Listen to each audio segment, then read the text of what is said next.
Hello दोस्तों, स्वागत है आपका हमारे YouTube channel knowledge with Sandeep में। और आज हम जो सिखाने जा रहे हैं वो ये है, बेसिक एक्सेल के अंदर जो हमारे क्लास 4 है वो ये रहेगी। और इस क्लास 4 के अंदर हम जो बेसिक कंडीशनल फॉर्मेटिंग है वो कवर करेंगे। एंड अगर आप ये वीडियो देखते हैं तो आपको जो कंडीशनल फॉर्मेटिंग है वो कैसे अप्लाई करनी है वो आप यहाँ पर सीखेंगे कि कंडीशनल फॉर्मेटिंग को हम अपने एक्सेल में कैसे यूज़ करेंगे, राइट। तो कंडीशनल फॉर्मेटिंग के साथ साथ हम जो फ़िल्टर एंड सॉर्टिंग की कमांड है उसको भी सीखेंगे कि कैसे फ़िल्टर एंड सॉर्टिंग की कमांड को यूज़ करते हैं। तो ये बेसिक एक्सेल के अंदर है। तो ये अपना एक्सेल का कुछ इंटरफेस इस तरह से दिखता है, ओके राइट। अभी अपने पास ये कुछ डेटा है, cost, sales, profit and profit two. Okay, अभी हमें इसके अंदर कंडीशनल फॉर्मेटिंग लगानी है।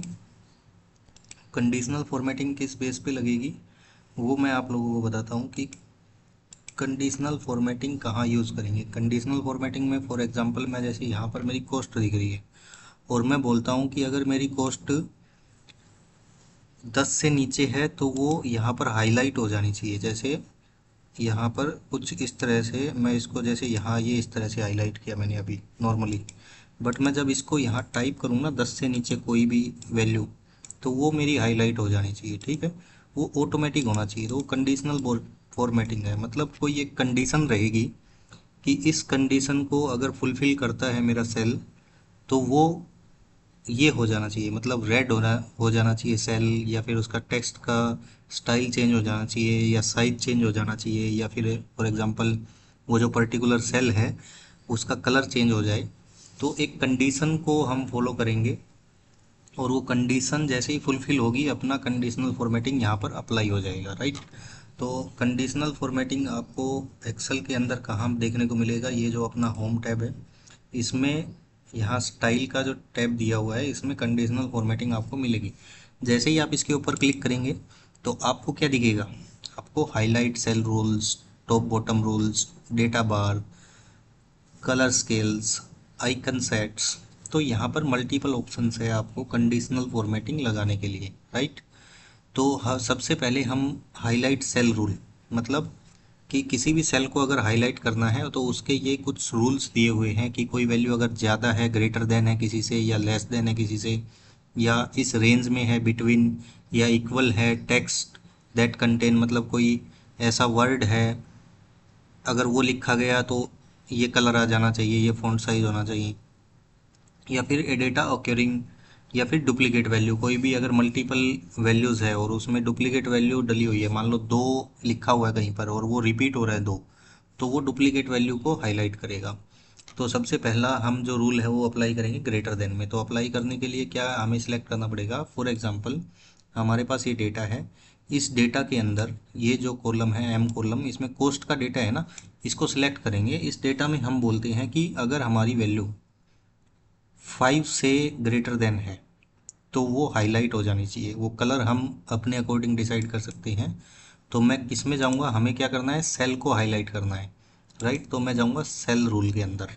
सेल रूल में ग्रेटर देन हमने बोला जैसे कि 5 से बड़ी हो, देन अब मैं अप्लाई करूँगा ग्रेटर देन। तो मैंने यहाँ जैसे ही ग्रेटर देन पे सिलेक्ट किया और इसने ऑटोमेटिक एक वैल्यू उठाई, उसमें बोल रहा है कि 124.5 से बड़ी होगी तो हाईलाइट होगा, बट हमें क्या है, 5 से बड़ी अगर कोई भी वैल्यू है वो हाईलाइट हो जानी चाहिए। यहाँ पर कुछ बाय डिफ़ॉल्ट ऑप्शन दिए हुए हैं कि light red fill with dark red text.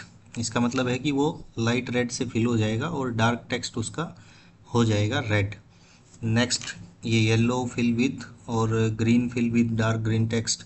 और यहाँ पर एक कस्टम कस्टम फॉर्मेट, अपने अपने तरीके से हम उसको डिज़ाइन कर सकते हैं। फॉर एग्जांपल ये बोल रहे हैं फिल, यहाँ पर ये दिख रहे हो आपको नंबर, फॉन्ट, बॉर्डर, फिल। तो हमें क्या करना है, फिल करना है।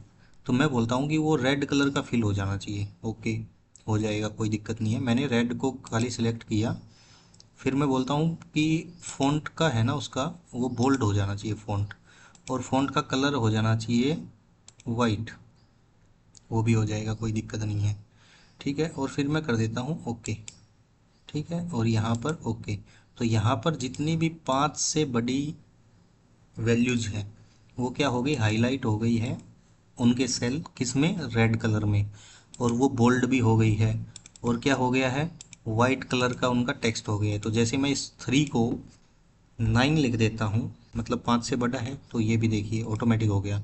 अगर मैं जो ये 9 लिखा हुआ है इसको कर देता हूँ 6, सॉरी 6 तो 5 से बड़ा है, 4 कर देता हूँ, एंटर करता हूँ, तो यहाँ पे जो कंडीशनल फॉर्मेटिंग है वो लगी थी वो हट जाएगी। ओके, नेक्स्ट इसको कंडीशनल फॉर्मेटिंग को क्लियर कैसे करना है, तो इसको सिलेक्ट करिए इतने इतने को जहाँ पर लगी हुई है क्लियर रूल्स। अभी क्लियर रूल में दो ऑप्शन आते हैं, सिलेक्टेड सेल्स या एंटायर सेल। अगर हमारे किसी पूरी सेल के अंदर कंडीशनल फॉर्मेटिंग लगी हुई है किसी भी तरह की, तो एंटायर सीट में करेंगे तो एंटायर सीट से वो फॉर्मेटिंग हट जाएगी। अगर सिलेक्टेड सेल से करेंगे तो जितने भी सिलेक्टेड सेल है उनसे वो फॉर्मेटिंग हट जाएगी। फॉर एग्जांपल हमने सिलेक्टेड पे किया तो यहाँ से वो हट गई। तो ग्रेटर देन का आपको समझ आया। लेस देन में भी सेम इसी तरह रहेगा, एक वैल्यू आएगी, यहाँ पर हम वैल्यू डालेंगे। फॉर एग्जांपल अगर कोई वैल्यू 10 से छोटी है तो वो चेंज हो जानी चाहिए, नेक्स्ट जो स्टेप रहेंगे वो सेम एज इट इज़ रहेंगे। तो हमें यहाँ पर सिंपल 10 टाइप करना है, और यहाँ पर अपने अकॉर्डिंग जो भी कलर सेलेक्ट करोगे वो आ जाएगा, और ओके। तो यहाँ पर बाय डिफ़ॉल्ट जो था मैंने वही सिलेक्ट किया, और जो भी 10 से छोटी जितनी भी वैल्यू है ना वो यहाँ पर हाईलाइट हो गई, राइट। इसको क्लियर कर देंगे। अभी बोल रहा है कि बिटवीन, मतलब एक रेंज आएगी बिटवीन में, कि इससे और इसके बीच। फॉर एग्जांपल 5 टू 20 के बीच में जो भी वैल्यू होगी, ये आपको मैंने बता दी है। यहाँ पर कस्टम कलर में जाके आप कुछ भी चेंज कर सकते हो अपने अकॉर्डिंग। 5 से 20 के बीच में होगा उसको हाईलाइट करना है, ओके हो जाएगा। तो ये जितनी भी वैल्यूज़ है ना 5 टू 10, इनके बीच में जितनी भी होगी वो हाईलाइट हो जाएगी। फॉर एग्जांपल मैं 248 को कर देता हूँ 20, तो ये हाईलाइट हो जाएगी। इसको कर देता हूँ 22, ये अनहाईलाइट हो जाएगी, ठीक है। तो इस तरह से बिटवीन का यूज़ करेंगे। और फिर इक्वल, इक्वल टू की आती है कि इसके बराबर हो, टेक्स्ट दैट कंटेन्स है, इसको मैं बताता हूँ। इक्वल में जो भी वैल्यू आप डालोगे उसके बराबर जो भी वैल्यू रहेगी वो हाईलाइट हो जाएगी।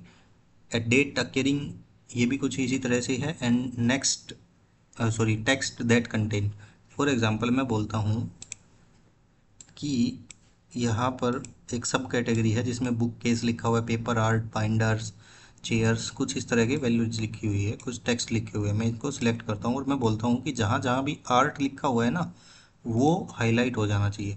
तो मैं क्या करूँगा, टेक्स्ट दैट कंटेन, मतलब ये टेक्स्ट हो गया, ठीक है। वैल्यूज़ पे हमने काम किया, टेक्स्ट पे आते हैं। तो ये हमने बोला था आर्ट, आर्ट को हाईलाइट करना है। यहाँ पर मैंने जैसे बताया था वही सेम स्टेप फॉलो करने हैं। आर्ट लिखा, वो आर्ट जहाँ पर भी लिखा होगा ना वो हाईलाइट हो जाएगा।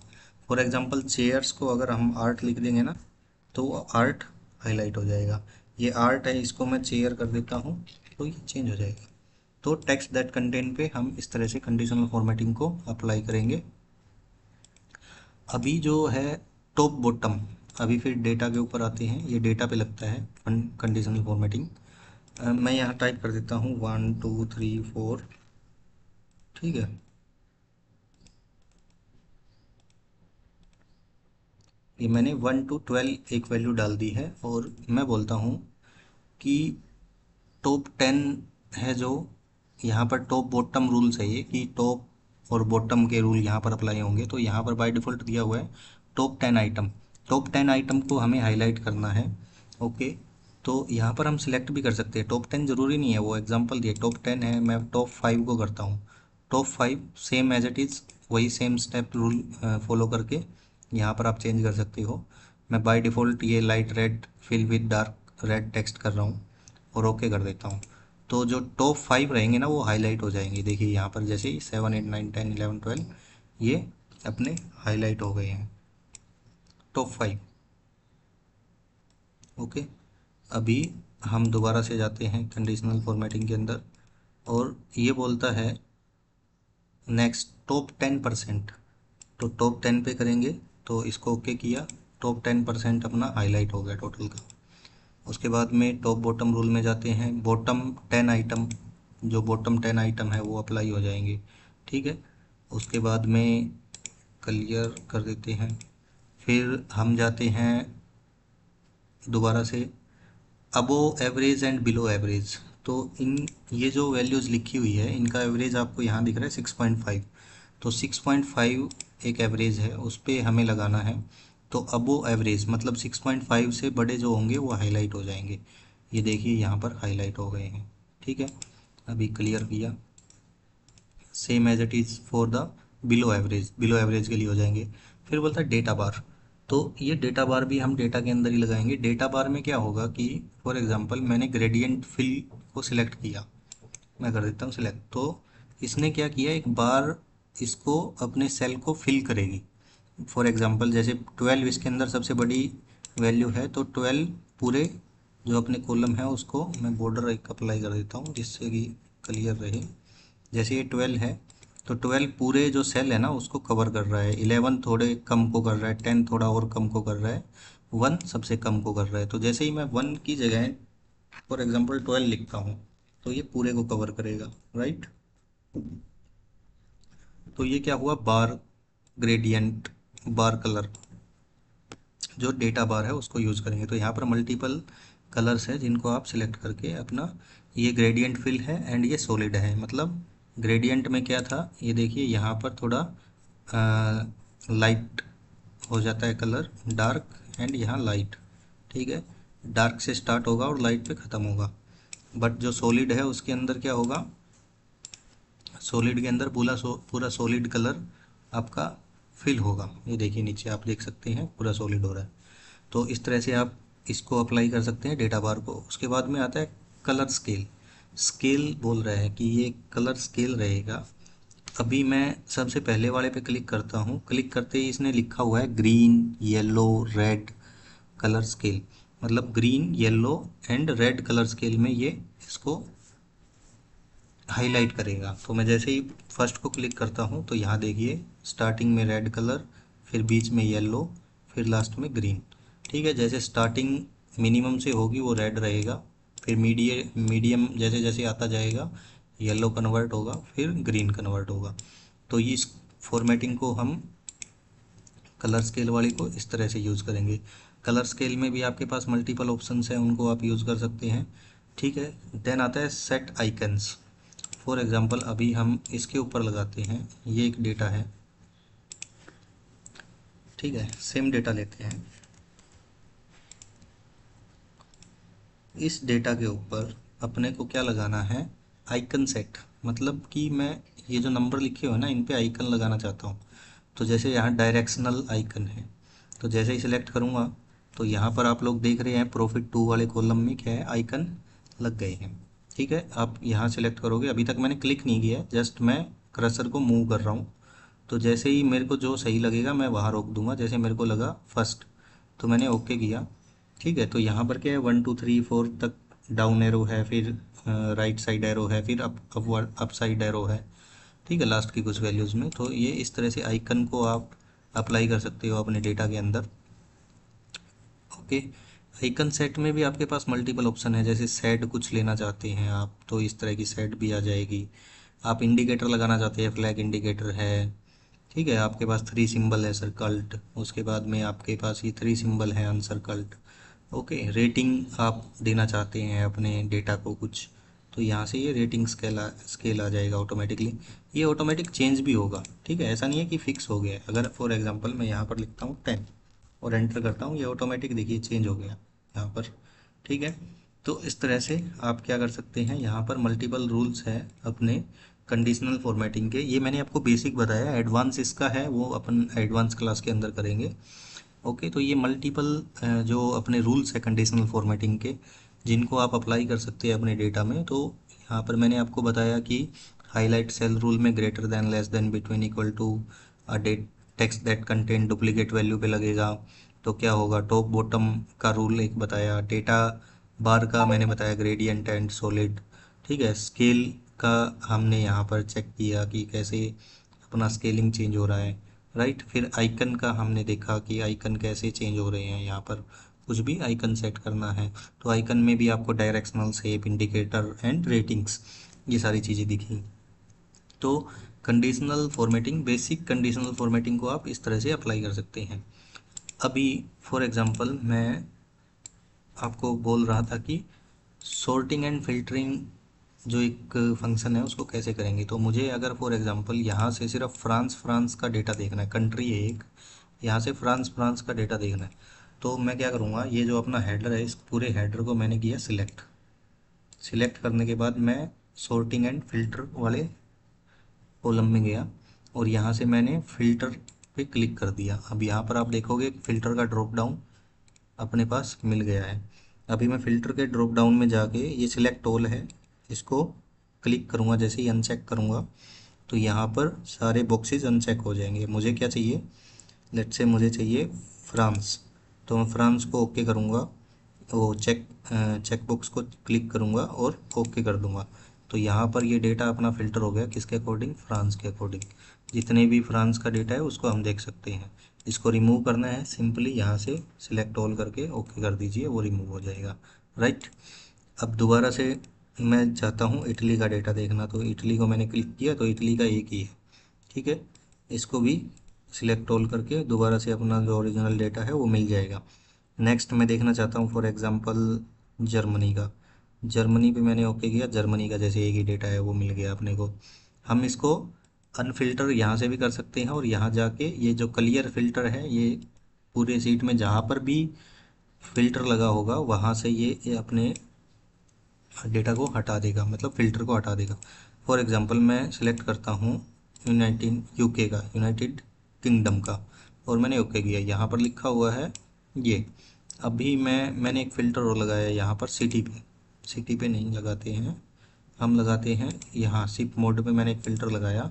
इसमें दो ऑप्शन है, इकोनॉमी को सिलेक्ट करेंगे या फिर इमीडिएट को, तो मैंने कर लिया इकोनॉमी को और कर दिया ओके। तो यहाँ पर दो जगह अपने क्या लग गए हैं, फ़िल्टर लग गए हैं। दोनों जगह से फ़िल्टर, सिंगल जगह से फ़िल्टर हटाना है तो यहाँ क्लिक कीजिए और सिलेक्ट ऑल कर दीजिए। बट हमें क्या करना है, पूरे एंटायर सीट के अंदर जहाँ पर भी फ़िल्टर लगा हुआ है वो पूरा हटाना है। तो मैं जाऊँगा सेम सॉर्टिंग एंड फिल्टर वाले सेक्शन में और क्लियर, पूरे सीट में जहाँ पर भी फ़िल्टर लगा होगा वो सब वहाँ से हट जाएगा। तो कंडीशनल फॉर्मेटिंग एंड फिल्टरिंग कैसे करते हैं, फ़िल्टर डेटा कैसे करते हैं, वो यहाँ पर आ गया। अभी सॉर्टिंग की बात करते हैं। मैं बोलता हूँ कि ये जो डेटा यहाँ पर लिखा हुआ है ना, या फिर ये फ्रांस लिखा हुआ है, ये अल्फ़ाबेटिकली अरेंज हो जाए, ठीक है। तो मैं क्या करूँगा, इसको सिलेक्ट करूँगा, इसको सॉर्ट करूँगा किसके अकॉर्डिंग, अल्फ़ाबेटिकली, मतलब पहले ए से स्टार्ट होने वाले आए, फिर बी से, फिर सी से, फिर डी से, फिर ई से, ये ऐसे ऐसे ए टू जेड अपना सॉर्टिंग हो। तो मैं इसको सिलेक्ट करूँगा, पूरे जो डेटा है अपना उसको सिलेक्ट किया मैंने कॉलम को, और मैं गया सॉर्टिंग में, मैं बोलता हूँ A to Z, sort A to Z. तो मैंने इसको किया और ये बोल रहा है expand the selection, continue with current selection. अगर हम क्या करेंगे, एक्सपेंड द सिलेक्शन करेंगे ना, तो इसके साथ में जो फ्रांस के आगे जो डेटा है ना वो फ्रांस के आगे ही रहेगा, ठीक है, और पीछे वाला भी उसके पीछे रहेगा, ठीक है। बट अगर मैं करंट करता हूँ ना तो खाली क्या होगा, कंटिन्यू विद करंट सिलेक्शन। एक बार करके देखते हैं, विद करंट किया और अभी चेक कर लेते हैं। जैसे फ्रांस के पीछे टाउलोज लिखा हुआ है और ये सेंट्रल कस्टमर इकोनॉमी 8/1/2027 डेट लिखी हुई है, एर्चर होल्ड लिखा हुआ है। ये क्या होगा, अगर मैं इसको सॉर्टिंग करूँगा ए टू जेड और continue with the current selection करूँगा और सॉर्ट करूँगा तो खाली यही चेंज होगा, ठीक है। फ्रांस के पीछे 8/1/2027 लिखा था वो ऊपर ही रह गया, इससे क्या हुआ, अपना डेटा मिसमैच हो जाएगा, ठीक है। तो हमें ये कमांड को यूज़ नहीं करना है, आपको अगर ज़रूरत पड़े तो आप कर सकते हैं। मैं क्या करूँगा, एक्सपेंड द सिलेक्शन, मतलब जो सिलेक्शन को एक्सपेंड करूँगा, मतलब एंटायर जो डेटा है ना मेरा वो भी सॉर्ट होना चाहिए उसके साथ में। मैंने जैसे ही इसको किया, ये देखिए सबसे पहले ए से स्टार्ट होने वाला आया, बी से कोई था नहीं, फिर डायरेक्ट एफ आया, फिर जी, फिर आई, ऐसे लास्ट में यू। अभी आप फ्रांस के पास देखोगे तो 8/1/2025 थी, तो वो डेटा भी उसके साथ सॉर्टिंग हुआ है, राइट। तो ये आपका सॉर्टिंग का मैंने बताया आपको कि सॉर्टिंग कैसे करना है, फिल्टर कैसे करना है, कंडीशनल फॉर्मेटिंग कैसे अप्लाई करनी है। अभी ये अपना एक एक्सेल वर्कशीट के अंदर डेटा दिख रहा है, ठीक है। मैं इस एंटायर डेटा की एक टेबल बनाना चाहता हूँ, राइट। तो टेबल बनाने के लिए मैं क्या करूँगा, पूरे डेटा को करूँगा सिलेक्ट, कंट्रोल मैंने क्लिक किया पूरे डेटा में कहीं भी और कंट्रोल ए करूँगा तो पूरा डेटा सिलेक्ट हो जाएगा। अब मैं बोलता हूँ कि मुझे एक टेबल इंसर्ट करनी है, इसके अंदर टेबल बनानी है, तो फॉर्मेट टेबल में जाएंगे, यहाँ से हम चेंज कर सकते हैं टेबल के फॉर्मेट्स को। और टेबल बनाने के लिए क्या करना पड़ेगा, इंसर्ट टैब में जाऊँगा और यहाँ टेबल सिलेक्ट करूँगा। टेबल पे जैसे ही क्लिक करूँगा तो वो क्या आ जाएगा, where is the data for your table. आपकी टेबल का डेटा कहाँ है, वो रेंज मांग रहा है। तो हमने ऑलरेडी सिलेक्ट कर ली थी, इसलिए उसने ऑटोमेटिकली यहाँ पर उठा ली। और हमारी टेबल के ऊपर हेडर भी है और order ID, order date, customer city, XYZ। तो मल्टीपल यहाँ पर अपने पास हेडर अवेलेबल है। तो अगर मैं इसको सिलेक्ट करता हूँ तो अपना जो ये है हेडर है वो एज इट इज़ रहेगा। अगर इसको सिलेक्ट करता हूँ तो, अगर इसको अनसिलेक्ट करता हूँ तो वो हेडर अलग से क्रिएट करेगा एक टेबल, बट अपने पास है तो मैंने इसको ओके किया, क्लिक किया चेकबॉक्स को और ओके किया, तो ये अपना पूरा डेटा है जो क्या है, एक टेबल में कन्वर्ट हो गया। ओके। टेबल की एक खास चीज़ और क्या है, जैसे अभी यहाँ इससे नीचे टेबल नहीं है, ये नॉर्मल है। आप जैसे यहाँ सिलेक्ट करोगे तो यहाँ एक टेबल डिज़ाइन का आपका टैब दिखेगा, जैसे ही नीचे करोगे वो हट जाएगा, बिकॉज ये एक एक्सेल सीट है, नॉर्मल एक्सेल है, और ये डेटा जो अपना दिख रहा है वो टेबल में दिख रहा है। तो मैं यहाँ पर कुछ भी वैल्यू डालता हूँ, इसके जो रनिंग सेल है उसमें 12 डाला, मैंने एंटर किया तो वो ऑटोमेटिकली टेबल एक्सपेंड हो गई यहाँ पर। ठीक है, यहाँ पर कुछ भी डेटा आप ऐड कर सकते हो आगे। अभी फॉर एग्जांपल मैंने यहाँ पर डाला फॉर 15, एंटर, तो टेबल एक्सपेंड हुई। 16 एंटर, 10 एंटर, 10 एंटर। तो यहाँ पर जैसे जैसे मैं वैल्यू को डालता जाऊँगा टेबल अपनी एक्सपेंड होती जाएगी। ओके। तो अभी जो हमने इस क्लास में सीखा वो था कंडीशनल फॉर्मेटिंग, टेबल कैसे इंसर्ट करेंगे, सॉर्टिंग एंड फिल्टरिंग। अब ये टेबल ऐसे बना तो दी हमने, ठीक है, ये जो एक्स्ट्रा रो है उनको डिलीट कर देता हूँ। तो टेबल जहाँ एक्सपेंड हुई थी वो डिलीट हो गई है, जहाँ जहाँ डेटा था वहाँ वहाँ टेबल रही। टेबल थोड़ा दिखने में अच्छा नहीं लग रहा है, क्या करें, चेंज कर देते हैं टेबल के डिज़ाइन को, लाइट कलर में इस तरह का चाहिए, इस तरह का चाहिए, इस तरह से चाहिए टेबल तो इस तरह से आ जाएगी। अगर मुझे चाहिए इस तरह की तो मैं क्लिक करूँगा तो आप यहाँ से क्या कर सकते हैं, सिंपली टेबल के डिज़ाइन को चेंज कर सकते हैं। ये लाइट कलर है, ये मीडियम है, ये नीचे डार्क कलर दिए हुए है। तो मैं जैसे ही डार्क पे किसी पे क्लिक करूँगा तो मेरी टेबल उसी तरह से फॉर्मेट हो जाएगी। ओके। तो यहाँ पर क्या है, पूरी टेबल जो हमने थीम सेलेक्ट की थी उसी के अकॉर्डिंग हो गई। ठीक है, ये फॉर एग्जांपल हम सिलेक्ट करते हैं डार्क ब्लू, तो ये डार्क ब्लू में आ जाएगी। ओके। और सिलेक्ट करते हैं ये ब्राउन टेबल, तो ये कुछ इस तरह से दिखेगी अपने को। तो मल्टीपल कलर्स हैं, आप जैसे चाहे वैसे अपनी टेबल को देख सकते हैं, डिजाइन कर सकते हैं। टेबल डिजाइन का भी एक ऑप्शन है कि टेबल को डिज़ाइन करने के लिए यहाँ पर भी ऑप्शन दिए हुए हैं, सेम ऑप्शन, तो यहाँ से भी यूज़ कर सकते हैं। आप सिंपली होम टैब से भी जो फॉर्मेट एज टेबल है उसको यूज़ कर सकते हैं। अब ये टेबल मेरे को नहीं चाहिए तो मैं क्या है, डिज़ाइन टेबल में जाऊँगा और कन्वर्ट टू रेंज कर दूंगा इसको। कन्वर्ट टू रेंज जैसे ही मैंने किया तो ये एक पॉपअप आता है, पूछता है do you want to convert the table to a normal range, तो वो पूछता है यस। हमने इसको सिंपली किया तो ये कलर एज इट इज़ रहेगा सेम, बट क्या है वो टेबल में नहीं रहेगा। अभी जैसे मैंने डेटा पे क्लिक किया, यहाँ एक टेबल का जो कॉलम आता था वो नहीं आ रहा है ना। तो ये नॉर्मल अपना जो डेटा है वो अनटेबल हो गया, टेबल के अंदर नहीं है। दोबारा से मुझे चाहिए तो अभी मैं सिलेक्ट नहीं करूँगा कहीं पर भी, मैं इंसर्ट टेबल में जाता हूँ और इसने रेंज ऑटोमेटिकली देखिए यहाँ पर सिलेक्ट कर ली डेटा की, उसको दिख गया कि यहाँ यहाँ डेटा है। ठीक है, अभी मैं बोलता हूँ नहीं मुझे ये नहीं चाहिए, मुझे ओनली इतने इतने डेटा पे टेबल बनानी है, इतने इतने पे, ये मैंने सिलेक्ट कर लिया, इसको फिर चेक किया और ओके कर दिया। इसने ओनली ये डेटा जो सिलेक्टेड है ना इसके ऊपर ही टेबल क्रिएट करी है, इस डेटा पे टेबल नहीं है, यहाँ ओनली टेबल अवेलेबल है। तो आप जैसे ही यहाँ कुछ भी टाइप करोगे वो उसी के अकॉर्डिंग देखिए इतना ही एक्सपेंड कर रहा है ना,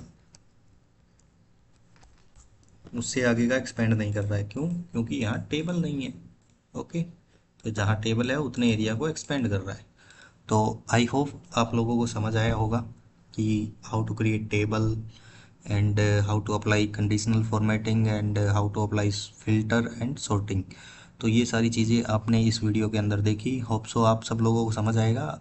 और अगर फिर भी कुछ भी डाउट है कंडीशनल फॉर्मेटिंग में, फिल्टरिंग एंड सॉर्टिंग में, टेबल डिजाइनिंग में, तो आप कमेंट सेक्शन में अपना कमेंट रख सकते हैं। आपकी जो भी क्यूरीज हैं उनको सोल्व करेंगे। और अगर वीडियो अच्छा लगता है तो वीडियो को लाइक कीजिए एंड वीडियो को शेयर कीजिए एंड चैनल को सब्सक्राइब कीजिए। Thank you for watching this video. Thank you so much.